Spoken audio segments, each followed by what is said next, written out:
Meet Already Won, my level 60 elemental shaman that we are going to be playing together to pug our way up to a level 20 Mythic Plus dungeon. That's right, I'm starting from scratch.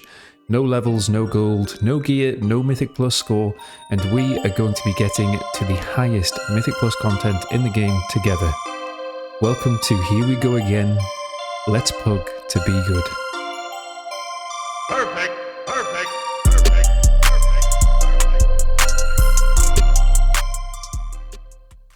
Oh ho ho, episode number 5. And as you can tell by the title, this episode we're going to end up timing a 15 and getting very close to getting out of the second bracket. So I broke down the Mythic Plus brackets into +2s to +10s, then +10s to 16s, and then 16s to 20s. We're very close to getting out of this second bracket now. So for those of you who didn't see last week's episode, we depleted a +14 Halls of Valor, and now we have a +13 Academy. We've just taken a pre-made. It took me literally 2 minutes to get a group together for Academy, but it took us an hour to get a group together for Halls of Valor. That shows the difference, right? We can take this druid here, and we're about to get underway and get on the way with our first key. Just before we start then, I'd like to announce that I have created a Patreon finally. So quite a few people have asked me over the last sort of month if I have one available, and I haven't until now. I'm making it because I want to give people the option. If you want to support me more, basically, than just a subscribe and a view, which is more than enough, to be honest. If you are a dedicated viewer and you've already subscribed, trust me, you're helping me out significantly in achieving my dreams already. But if you want to go that step further, then I have created the Patreon page, and you just go and check it out if you want to. I am offering some things in return. I'm not taking away my UI or anything like that, don't worry. My UI is going to stay public. I'm going to offer some additional things though. So if you're interested, and like I said, if you do want to support me further and beyond just a view and a subscribe, then that's going to be your best option. So head over there if you would like to. Alright, let's jump into the key then.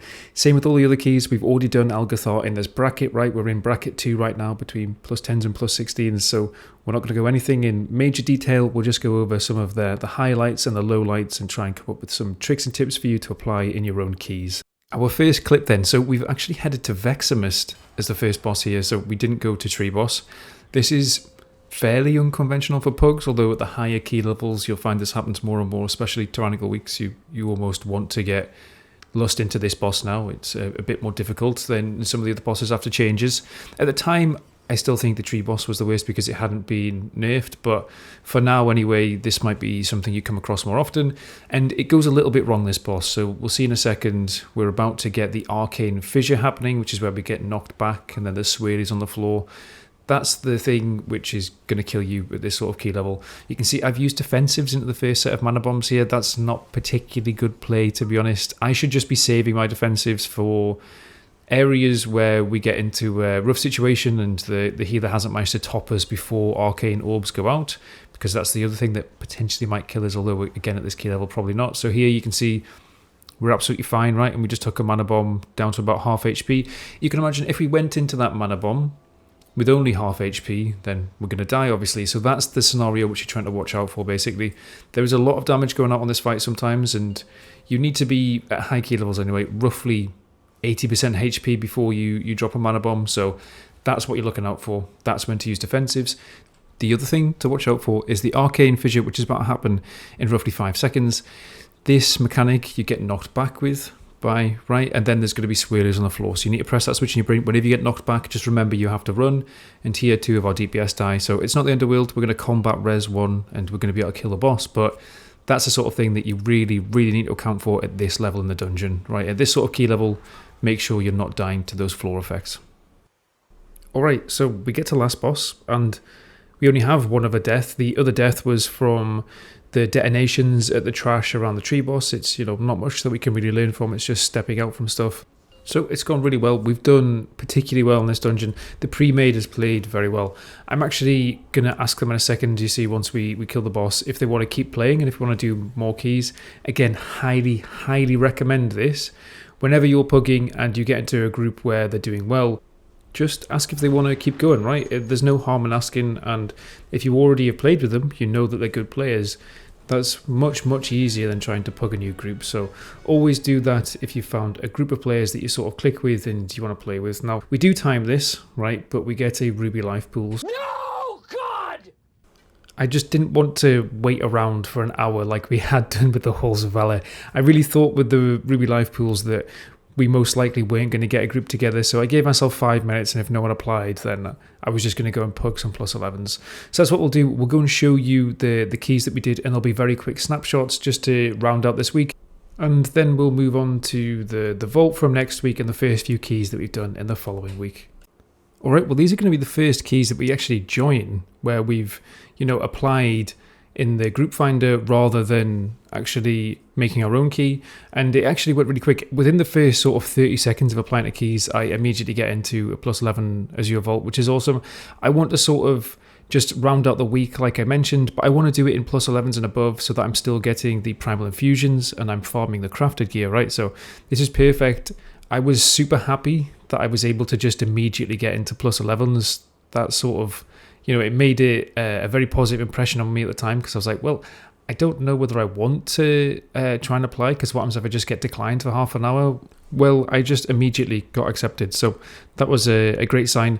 It's obviously because I'd already done a plus 11 this week, but, in general, it shows that within a sort of week of getting into a new character, you can start farming these plus 11 to plus 16 ranges where you're getting the primal infusion crafted gear, and that 405 item level, that will set you up really, really well for the future. These primal infusions are a great way of getting like heroic item level very, very quickly. So it really does show that you can get into characters super quick in Dragonfly. It's very, very ult friendly. Like I said, this is 2 weeks into our journey, right? And we're already here farming plus 11s.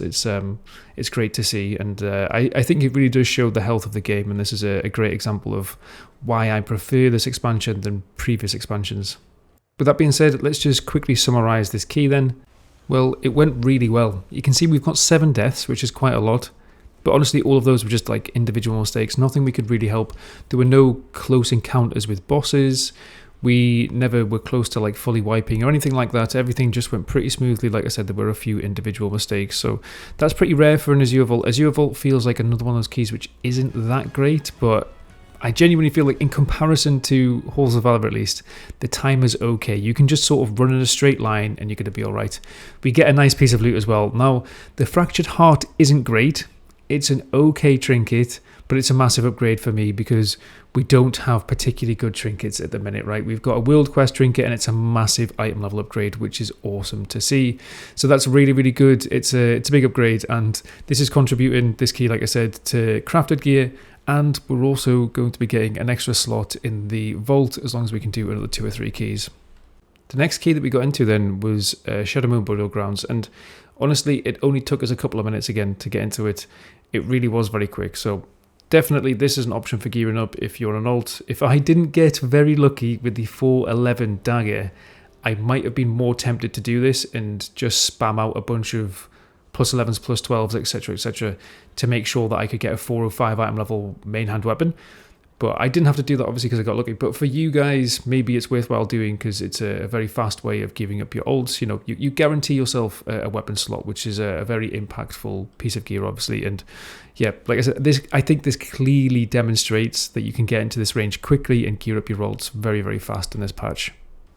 This key went pretty much flawlessly then. You can see we've had 1 death. It was at this boss here. It was to do with the Ritual of Bones, right? The skeleton wall. Otherwise, we played it perfectly. It's a +3. Couldn't have really played it much better, to be honest.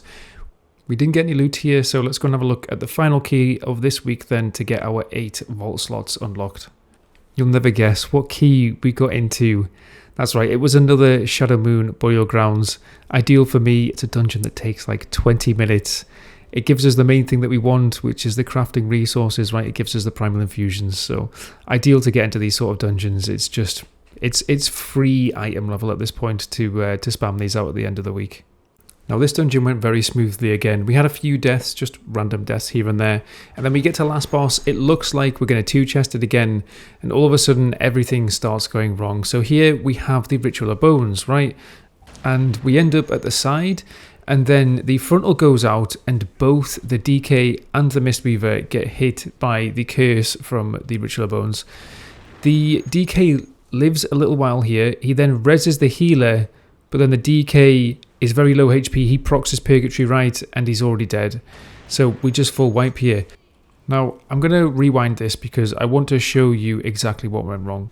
So if we pause it on this frontal here, you can see this sort of thing happens fairly commonly, right? The frontal is covering the area which we sort of want to move into because we're trying to move through the Ritual of Bones, right? Now, what people instinctively do is they want to dodge to the side. You want to move to the side out of a frontal, right? Well, you just can't. Whenever the Ritual of Bones is active, you have to just play in the corridor. You have to just walk up and down. So what they want to do is they want to run to exactly where I am. They want to run on top of me. It's not like I've played it well and I've pre-positioned or anything. It's just that I'm in the free area. And what you need to do is you need to run backwards, like towards the Ritual of Bones, rather than run to the side. There is no wiggle room in these corridors, really. You have to go forwards or backwards, and whichever direction the frontal is going, you run the opposite, if that makes sense. If the frontal was towards me, I would just keep going in a straight line, basically. That's what you have to do. You have to stick to a straight line. You can't dodge to the side. There's no way you can ever dodge these frontals to the side. And honestly, if it's the choice of either taking the frontal or taking the Ritual of Bones damage, at any key level, that Ritual of Bones damage is going to kill you. The Malevolence through defensives might not kill you, especially if you're a tank. Instead, you just want to soak it. If you just soak it, maybe the DK might have procced his Purgatory, right? You might have procced his Cheat Death, but I highly doubt he would have died. And I think that's the big difference. If you're playing this fight, again, what you're doing, you're thinking about making sure you never get hit by that Ritual of Bones. That's the thing that's going to kill you. So you just want to flick that switch in your brain. I'm on rails, right? I only go forwards and backwards. I never go side to side when we see that Ritual of Bones. All right, so let's run it forwards again. You can see here, both of them move to the side. The Mistweaver's actually, he looks like he's out of the sort of the purple shadows that are behind the Ritual of Bones as well. But it's such a big, it's not an accurate swirly that's on the floor, right? You really, really cannot move left and right. You just have to be on rails and move in a single direction. There's no chance that you can move side to side because this is what's going to happen. Anyway, we do end up killing the boss on the next attempt, right? We had that full wipe, but because this key is so much easier than the rest, especially in the Pug world, this is probably the only boss at this sort of level which has got any mechanic that's going to kill you, right? It's just so much easier. There's so much time left that you can afford a full wipe on the last boss and you're still going to be okay. So we didn't even have lust for it, right? We wasted lust in the previous attempt and we still kill it more than easy enough. So this is the reason why Shadow Moon is so much better than everything else. You can imagine if we did that on Halls of Valor, there's no chance that we would have timed it. This key, we do it with 6 minutes left. It's just crazy, the difference. Well, certainly at the time anyway. Again, I keep saying this, but dungeons have actually been nerfed since and it's brought them a bit closer together, but honestly, still, Shadow Moon and Quarter Stars are way, way easier than the rest. All right, so this is the end of this week. Now, I'm not going to finish the episode here because really I was just spamming keys to get vault slots filled out at this point. I didn't have a lot of time in this week, so we'll move on to the next week. We'll go and look at what we get in the vault, and we'll do the first couple of keys in the next week, and we'll sort of take stock of where we are before we get into the next major phase, which is that plus 16 bracket. All right, so next week we're into the vault. What are we going to get from this then? We're starting at 386 item level, and we managed to get a bunch of keys done.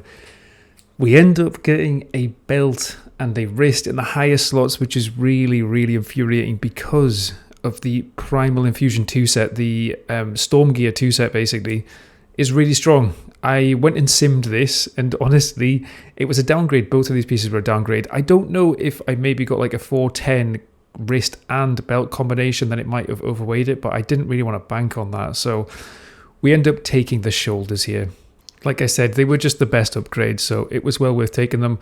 It's still a decent item level upgrade, right? It's just not as good as it could have been. Anyway, what did we get? We got an Azure Vault. Now, that is barely an upgrade. It's only a plus 13, so we started last week at a plus 11, and then we start this week at a plus 13. We barely made any progress, which is a bit disappointing, but it was a little bit of progress, and with the time that I had in that week, I felt like I did okay. So anyway, let's go and see how this Azure Vault goes and where we end up towards the middle of this week. All right, so we got this group together pretty quick.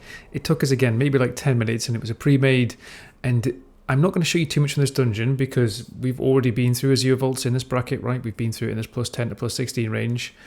But I want to go over a few things here because they do a really, really interesting route as a pre-made, right? Now, I dislike this in a pug environment, and I'll tell you why in a second. In fact, you'll be able to hear it. We have a bunch of lashes here, which all need stopped and interrupted, right? And then we have the piercing shard casts from the Crystal Furies themselves. You can hear the shotgun sound just going off constantly here because we have 3 Furies. And look, it's just nailing the group. If you don't have your AoE stops lined up and you're in a very organized environment, this can go very wrong quickly. You can see here we've already lost someone. We get cleaved, right, because the tank's sort of having to kite and run things around. Everyone's dying. It's okay to do this route if you have coordinated AoE stops, and I don't think you're ever going to be able to get there in a pug environment, so that's the reason why I don't think it's worthwhile doing this route. It is a good route and a lot of the top teams do it, but I really don't think it's worthwhile in a pug environment. That's basically my take. I think just doing the normal route is much, much safer, and it makes more sense because you don't have to coordinate a lot of stops, right? Again, these sort of pulls, you still have to get a lot of kicks down. If you then start adding in the Furies, which you do in this route, it really, really makes it much, much harder. So I don't like it, but we do it anyway, and we'll show you towards the end how it goes for the key. Okay, so this is essentially why you do this route, right? We've just got to Azure Blade, we're about to kill it. You can see we've had 18 deaths. Those 18 deaths have all come from the Crystal Fury packs, and because of the piercing shard management, we didn't have our AoE stops organized, so we couldn't deal with them and we ended up wiping a few times. But this is the reason why you do this, right? You can jump down to Grey Wing immediately after Azure Blade without doing any of the trash. So essentially we've pulled everything all the way from the start of the dungeon up to second boss, including all the trash around second boss, right? And then now we're immediately jumping down the boss. So you just saw what we did there. We went to the edge, we jumped down, and then we use an effect so that we don't take fall damage. And this is it, basically. Now we're going to do Grey Wing, and then we're going to do Umbral Skull. So that means you do 3 bosses in a row. Now, like I said, this routing is absolutely fine, but at these sort of keystone levels, when you're not in an organized group, you're pugging, right? I just don't think it's worth it because you don't have your AoE stops organized, and we've got 18 deaths. All of that has come from the Crystal Furies and the piercing shard casts, basically. So that's the main thing that I'd say about this route is if you're a tank, I'd maybe try and avoid this unless you're in a complete and utter pre-made group. Alright, so here we are then, Umbral Skull, we're about to kill it. We've got bags of time left. Even with all of those wipes, because the route is pretty efficient in terms of like the distance covered, right? You're actually pulling trash pretty much all the time. There's very little running, whereas with the other routes, and when you go through the Draconids and the Frogs, there's quite a lot of running. We actually still had time here, so it went pretty well. Now, I also asked this pre-made again if they wanted to continue playing. The reason why is because they'd done pretty well. I felt like the route wasn't a great choice, but in terms of general execution dungeon knowledge, right, they all knew what they were doing. So I asked them if they want to stick around and do the 14 Academy as well, and whether they were interested in doing it, and they stick around. We managed to keep playing with them, which is sick because it means we just immediately jump into a new key, right? So we don't have to spend time in the group finder, and we're already confident in the group. So this is my biggest tip. If you're pugging, always try and ask the group at the end if they've been playing well, right? If they want to stick around and if they want to keep going, because honestly, it makes everything that much easier. It's almost like a mini hack in the pugging world. I'm telling you, it works so well. It works so much better than just remaking your groups every single time. Alright, so the Algathar then, again, we've been through this dungeon plenty of times in this bracket. I'm not going to go through anything else in detail. Let's just go through any major issues or sort of hints and tips that we can take away from this key. So the first clip then, well actually the only clip that I'm going to show you from this dungeon, because everything else went pretty well, is this pack here. Now this is a huge pack. We end up with a scepter in here, right? So the scepter has a big AoE, which we always want to watch out for, and we've got a lot of other mobs, so it can be really hard to target the enemies. You can see here all of the nameplates, even though I've got stacking nameplates on, are just sort of overlapping at the top of the screen, and in a second we're about to get another scepter cast, and this one's going to go through. Now, I had my kick here, and I didn't have the mob on focus, so letting that through on a higher key level could have absolutely wiped the group, and I should have been playing around with that. I should have already had the scepter on focus, especially when you're going into big pulls like this, where it can be really chaotic and hard to see mobs. You almost have to set things on focus. So this is a great example of where you want to put things on focus to try and make sure that you're not basically going to be in that scenario where it's very hard to react and kick something. Honestly, if that was at a higher key level, like I said, it potentially could have been a wipe. So definitely something to watch out for. Everything else, though, went really, really well. It was, again, a super clean run. We had a few deaths just to like random floor effects and things, right? But at this sort of key level, it's nothing that's going to wipe us. Do you know what I mean? We lost a little bit of DPS and time to the deaths, but honestly, we played it super well. This team specifically, this pre-made, we're chilling. Now, I end up with, 60k overall roughly in this dungeon, which I'm super happy with. At this item level, I'm confident we can get into that 16 bracket, right? I'm confident that we can time plus 16s as long as we get the right team together and we actually just get the key. So here we ended up getting a ring, and then we also get a back piece as well traded to us, which is huge. It's a really nice upgrade. We get a little bit more versatility than before, but it's still a good item level upgrade for us. So we get 2 pieces of loot, which is awesome. And the key that we got was a plus 15 Knocked, which is a very nice key. Knocked is another dungeon which isn't too bad. It's not one of the Halls of Valors of the dungeon pool, right, or Ruby Life pools at the time. So much happier to see that. Let's go and see then how this dungeon goes. Alright, so within a couple of minutes of listing this key, we got another pre-made. This is just huge for us.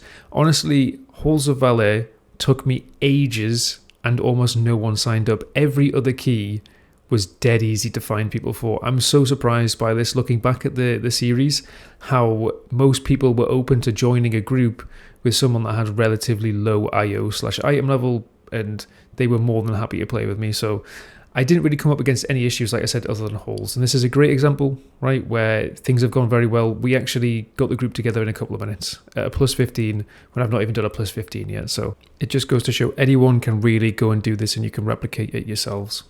All right, so this is going to be our first plus 15 key, and it's our first Knocked in this bracket. We'll go through it in a little bit more detail, not a lot more detail, because most of the trash in here is a carbon copy of the previous stuff. Each time we come up against a new pack, right, we'll go through what needs kicked, what needs stopped, and any hints and tips that I have, but we'll fly through this one still pretty quick. Now, Knocked is another one of these dungeons, right, where if you just run in a straight line and you pull one pack at a time, it's going to go pretty okay. It's not like Halls of Valor where you need to do lots of multiple pulls, right? You can honestly get away with doing most of the trash just one at a time.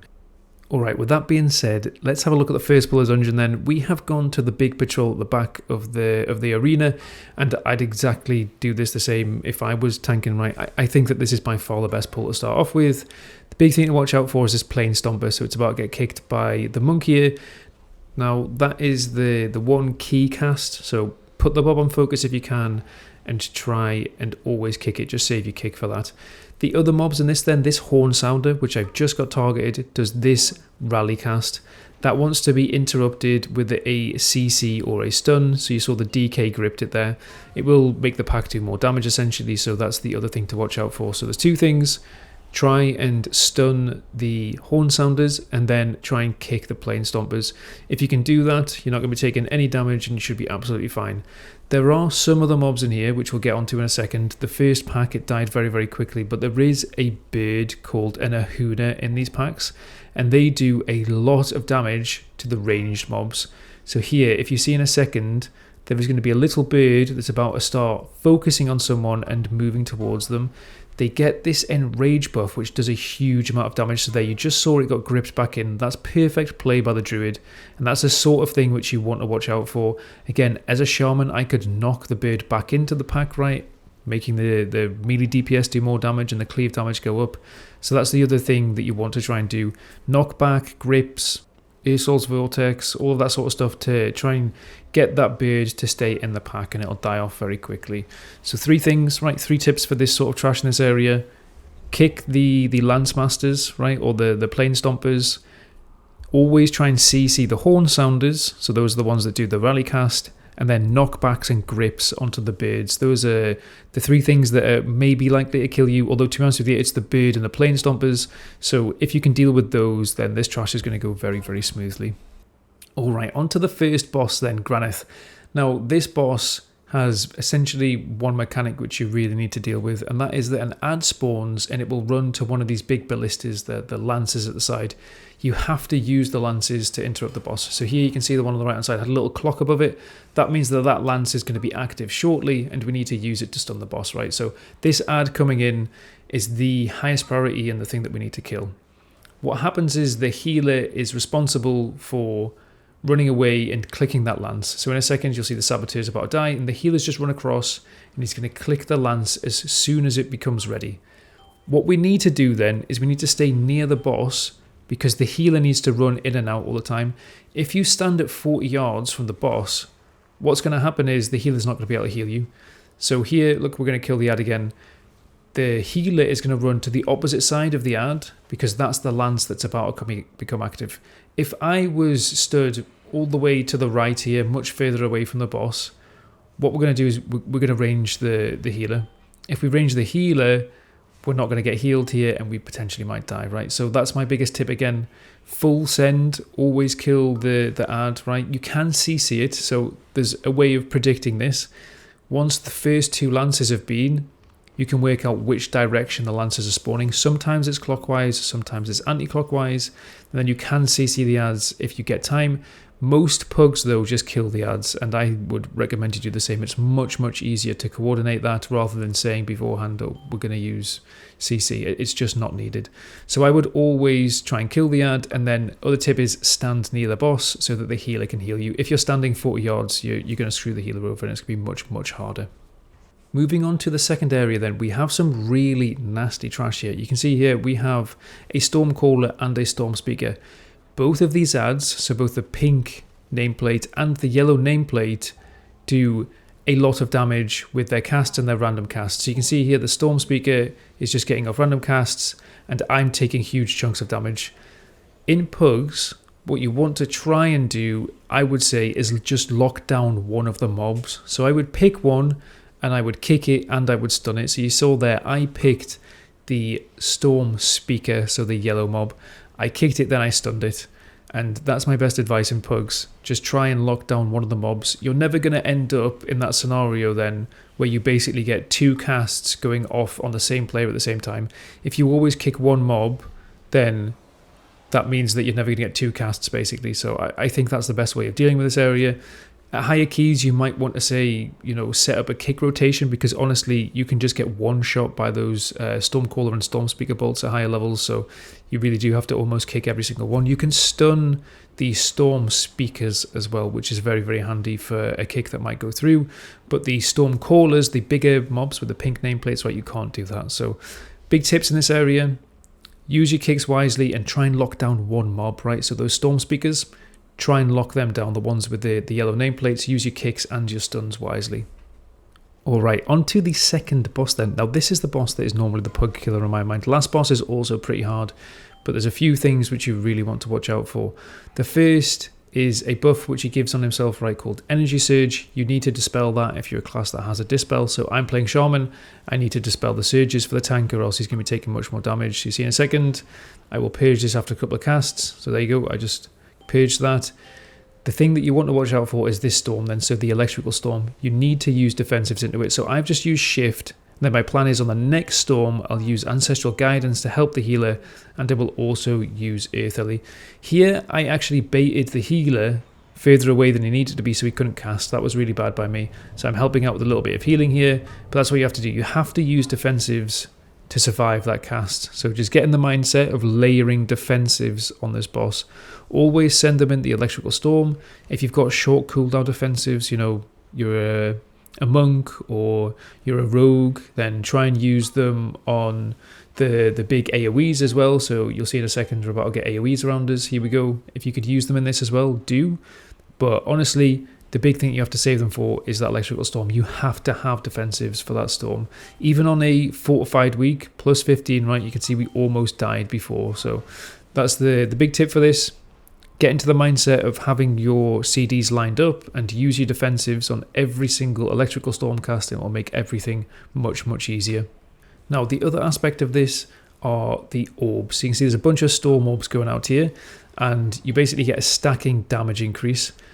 I'm not taking many of these. The reason why I wasn't taking them is because I don't do that much damage in this group. I can see that this monk is going to carry us. So I'm also letting the monk take orbs. I'm letting the healer take orbs, right? So he gets more HPS, and I'm just giving them up to others.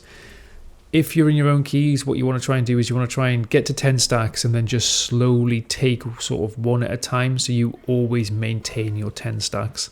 That's the sort of tactic that you'll employ, especially at higher keys anyway. But at this sort of key level, if you notice that there's someone in the group that's doing great, just let them take the 10 stacks. Let them and the healer just carry you, and you'll be much, much safer then, because you're also not taking damage, right, if you've got lower HP. Each time you take the orb, you take damage, so I'd highly advise letting others take them if you're in my sort of situation where you're sort of 15 item levels lower than the other party members. Alright, so the third boss trash then. This trash, it's honestly the best trash in the area. It's, in the entire dungeon, sorry. It's way, way nicer than most other things. So here we've just let a cast go through, and this is the thing that you want to watch out for. It's the Risen Mystics. There are then also a bunch of frontals, so you'll see in a second that the birds are about to start casting their frontals. Those are the things that are going to kill you. So when you get into this area, you really, really want to focus on avoiding the frontals and making sure that you kick the mystics. The Soul Harvesters do an AoE cast, and it does do a decent amount of damage, but it doesn't do that much damage. I think the biggest risks at these sort of key levels are going to be the mystics getting off lots of casts and also standing in the frontals. So you can see here the big white frontals. They're really not easy to see, and they're going to go on the tank, so you just want to stand away from the tank, but you have to be hyper aware of them, because I see people die at them quite often, and that's the deadliest thing. So big tips for this trash, right? Kick mystics at this sort of key level. Make sure you're kicking mystics, and always try and watch out for those frontals from the birds, because they're super deadly again. On to the third boss then. So Tira and Maruk. These two are particularly nasty. I don't think they're quite as hard as Raging Tempest at this sort of key level. I think that's the boss that, like I said, is going to be a pug killer, but it's still really, really frustrating. You'll see in a second that we don't play it particularly well. We've also pulled trash into here, so we have a Beast Caller, which is pretty ballsy. We only have one kick though, so it's not the end of the world, right? But this is the cast here, which does a lot of damage and also just covers the arena in these cyclones, in these swirlies, right? So that Gale Arrow comes out roughly every 50 seconds. You want to try and use a defensive into it if you can, and if possible, you want to stack up with others. Now, don't do this unless you've communicated beforehand. If you're in a group and they say, please stack up, then you need to make sure that you're going to stack up with someone else. But if you're not in a group that's going to stack up, right, then you want to be further away from others. It's either or. You can't be like loosely spread, essentially. You have to either be stacked or further apart. So here, we unfortunately proc Thundering, right, and we're going to wipe. That's nothing to do with the boss. It's just the fact that we haven't played around Thundering well. There's a couple of times that's actually happened in this dungeon. It's just something that we've not played around well in this group. Nothing to do with the boss again. It was just an unfortunate a mishap, essentially. Getting back to the boss though, we get there, we've got time, right? We're probably still going to time this key. This is the Gale Arrow again, the mechanic which you need to deal with. You can see that we almost stack up with the druids there, but we're not quite stacked up. And then everything's just chaos because we're not quite stacked up. That's the bit that you want to avoid. You either want to be spread or stacked up, no in between, not just standing sort of 5 yards, 6 yards away from each other. It's either or. So that's a good example of something where if you do it incorrectly, it makes it much, much harder for you. Yeah. So that's the big tip for this. Either stack up, communicate beforehand, or spread out much more. You obviously still need to make sure you're in range of healers, etc., etc. But it's not worthwhile trying to stack up almost. If you do it almost, that's just not going to be good enough, and that's the thing that's going to kill you. On to last boss then. So Khan. This boss, again, is pretty hard. There's a theme with this dungeon where the first boss is alright, but then 2, 3, and 4 are pretty difficult. The reason why this boss is nasty, well, at least before, it's been nerfed slightly, but there's a lot of damage in P2 that comes. It's like a single target nuke, right? But then you also have a transition phase to deal with, but there's lots of ad spawn that are just doing random casts again. And if you're not lined up with stops or grips, etc., to get them all grouped up, and make sure that they're not chain casting, you're just going to wipe. So you'll see here, our technique for this in this pug is going to be that we mass grip everything because we've got a DK, we then lust, and we just send all of our cooldowns and stops and stuns and everything to kill off those sets of ads. Now, I personally think this only works if you've got a DK in the group in a pug environment. If you don't have a DK, instead what I would suggest is that you just hard CC 2 of the ads. So in this group, we could have done things like paralysis, or I could have taken hex, right? We could have hexed or paralysis 2 of the ads, and it's usually the 2 right ads. So that's my advice. To get through this phase pretty cleanly, just CC 2 of the ads and take it a bit slower. If you've got a DK though, this is absolutely possible, and look, we can just slam all of our damage and all of our CC, etc., and the ads just absolutely melt. So that's absolutely fine. We can do this with a DK. If not, don't be afraid to just use hard CC. It makes it much, much easier. However, you will need to help out the healer with defensives. There's a lot of random damage that's going out there, and you really have to be hyper aware of it and using defensives if you're going to take a little bit longer, and like I said, hard CC 2 of those ads. This cast here, this static spear, also does a lot of damage at high key levels. Again, if you can use defensives into that cast, it does more damage, or at least it used to do a lot more damage to the person that it's focused on. However, it does damage to everyone. So the person that was getting hit by the spear, they would get 1 instance of damage, and then they would get the group wide damage, but in general the group's also getting hit. So you need to be careful on this boss to use your defensives wisely, because you sort of need them for both the intermission and then you also need them for the spears. So top tips for this boss then: make sure that you work out whether you're going to CC beforehand, and then also try and plan when you're going to use your defensives, right? Are you going to use them in the transition, or do you want to save them for this spear cast here? In a second, you'll see I'm about to get caught out with a frontal. That's a big thing which could kill you here as well. So the healer dies, right? We're all just trying to nuke the boss, like, oh, the boss is going to die, the boss is going to die. And then I get caught out by this frontal. You almost always need some sort of movement to get out of that if you're a ranged player, because it's quite a wide cone that comes out quickly. So for me, I should have used Gust of Wind there. And again, you just have to plan that into your mind, right? Make sure that you know when you get the frontal on you, you're going to use movement to get out. You can't just walk out of it. It comes out far too quickly. All right, then we managed to complete it, right? We timed it. We've got ourselves our first plus 16 key. We're going to go over that in the next episode. So keep an eye out for that one. It'll potentially set the tone for whether we make it into the next bracket this week, right? And how we do. We've got a piece of loot here, but because it's in the Primal Storm gear slot, it's of no real value to me. So unfortunately, we're not going to be able to wear it. But anyway, hopefully you've enjoyed it. If you have, you could drop me a thumbs up and a subscribe. That'd be much appreciated. And if you have enjoyed it, we will see you guys in the next one. Cheers.